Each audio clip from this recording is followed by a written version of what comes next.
Hi, my name is James, and in the next several minutes, I'm going to share with you a surprising and kind of strange success story. It's about how I finally lost every last bit of my unwanted weight after years of yo-yo dieting and bitter disappointments. And I'm sharing this story with you because it's probably similar to your own.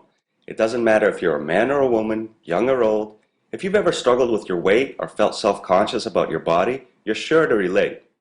And by the end of this short presentation, which won't be online for long, not only will I share my amazing story, I'll actually reveal to you the most overlooked secret when it comes to weight loss.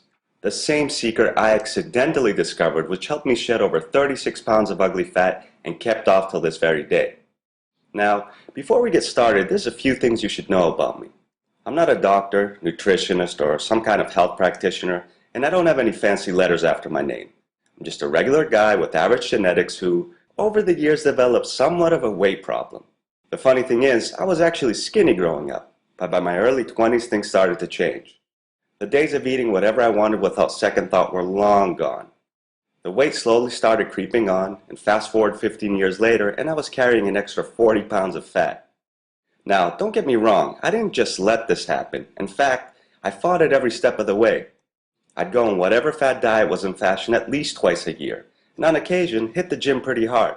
And sure, I'd lose a little weight, 5 pounds here, 5 pounds there, but after a few weeks I'd get tired of my routine and fall off the wagon. I'd get so down on myself for not sticking with it, but I'd always make up some excuse for not following through, then plan to start again the next week. Of course, that next week came and went and I didn't do a thing, or the week after that. As you can imagine, I'd gain back every ounce I lost and then some. And even though I'd be frustrated, oddly enough, deep down inside I still felt somewhat in control.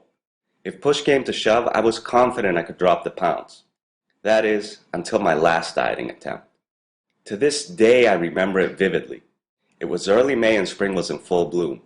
The weather was gorgeous, blue sunny skies, the smell of flowers and freshly cut grass in the air, and the constant buzzing of lawnmowers as people tended to their yards. Summer could not get here soon enough. But that meant swapping sweatshirts for t-shirts. And as you probably know, t-shirts don't do such a good job of hiding an overgrown belly. Unless, of course, you opt for one so big it makes you look like you're wearing an oversized potato sack. In fact, I hated the way clothes hung over my stomach, never really resting on my pants because my big gut would get in the way. What's worse was when I try and hide it.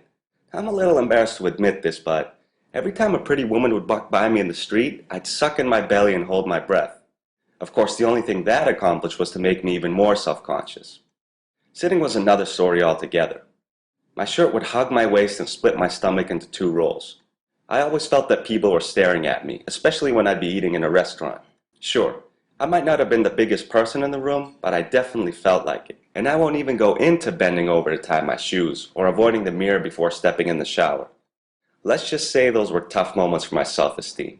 I'm sure you get the picture. So, like all the other years around this time, I decided to get in shape.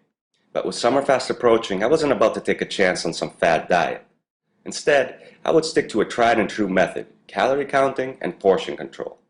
My plan was to eat 500 fewer calories daily and hit the gym 6 times a week.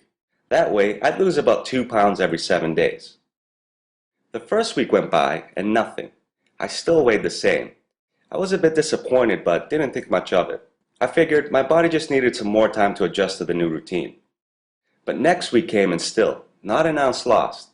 By the third week, I was actually scared to step on the scale, and for a good reason.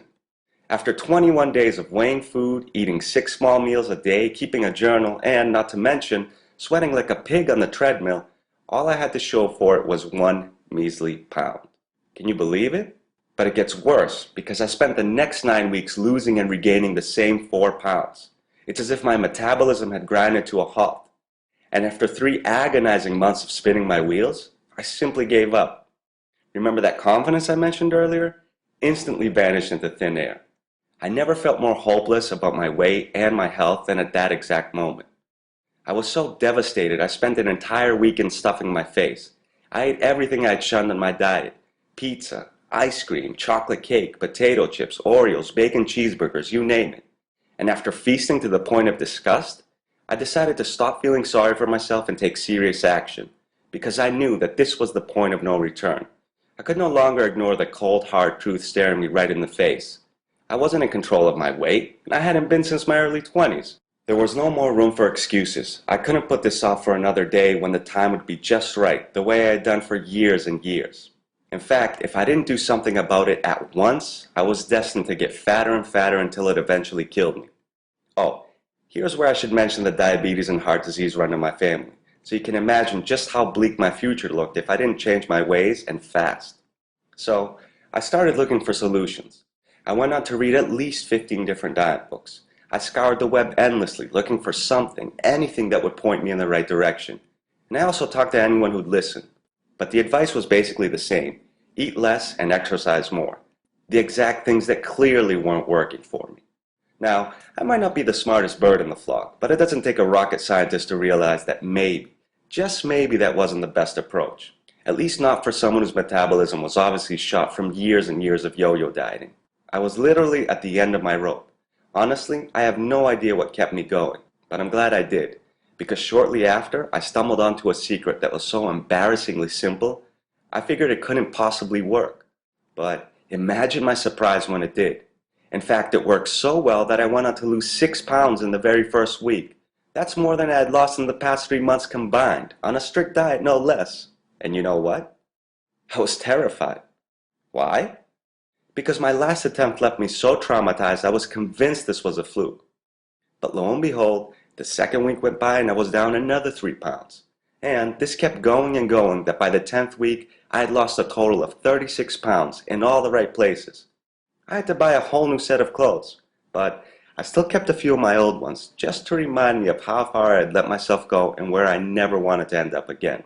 For instance, before this total body transformation, my pants were splitting at the seams. Now, after dropping 6 full sizes, I was literally swimming in them. And without anything to push them out, my new shirts fell flat against my body. As for my old ones, well, let's just say they made me look like a little boy who decided to dress up like his dad. And while I'm not the type to tout my own horn, for the first time in years, I really looked good. But that paled in comparison to how I felt. Words can't really describe the amazing feeling of putting on jeans I hadn't worn in years, but still kept tucked away in the back of my closet in hopes that one day they'd fit again. Or how ecstatic I was when I met a friend I hadn't seen in months, and the first thing he said to me was, "Hey, where's the other half of you?" And I no longer had to suck in anything when women walked by me in the street. In fact, I was nothing but smiles, and many of them would smile back. What a difference from a few weeks ago. I could go on, but in short, I felt like I was given a whole new lease on life. Happy, healthy, confident, not to mention, full of energy and no longer self-conscious of how I looked or what people thought of me. Now, by this point, you're probably asking yourself, how exactly did I do it? Well, it wasn't as hard as you'd imagine. In fact, everything can be boiled down to one simple secret that when followed, leaves you no choice but to shed off every bit of unwanted weight. And I'll share this with you in a moment, but first, let me tell you what I didn't do, and the answer will surprise you. For one, I didn't starve myself, and you shouldn't either. In fact, I don't care how bad you want to lose weight. If you try and fight hunger, you'll always lose. Come to think of it, that's the problem with most diets out there. They force you to get by on scraps so you never really feel full. And eventually, you crack and end up binging, gaining back every pound you lost and then some. Next, I didn't give up any of my favorite treats. Now don't get me wrong, I wasn't stuffing my face with cookies and chocolate cake, but I didn't completely avoid them either. It's not realistic to forgo these guilty pleasures, nor would I want to, and I'm sure you agree. I also didn't go on some fad diet. Sure, fads will make you shed the pounds, sometimes very, very fast. The problem is, most of that weight will be water, which you'll gain back the moment you stop dieting. As for exercise, aside from a little walking, I stopped working out entirely. I lost all that weight without a minute of boring cardio. Now here's a tip you ought to know. The right kind of exercise helps you burn fat, while the wrong kind can cause you to gain it. And cardio just so happens to be that wrong kind. Here's why. Even though it burns some calories, it also makes you hungry. So hungry, in fact, that you end up eating more than you burned off. And over the long run, this can cause you to pack on more pounds than if you didn't work out at all. But please, don't misunderstand me. I'm not downplaying the benefits of exercise. In fact, it has a very important role as far as weight loss is concerned, and we'll get to that later. But for now, just keep in mind that cardio isn't the best way to get in shape. Finally, I didn't use any of those dangerous diet pills. I don't recommend you ever try those things. Sure, some do help a little, but did you know that none of them are regulated by the FDA? Which means you never really know what you're putting in your body. Why risk your health just to lose a few pounds, especially when you can drop much more weight Almost as easy as taking a pill and without causing any damage. Sounds crazy, I know, but every word of it is true. In fact, let me share a little secret with you. Your body does not want to be fat, and if you're over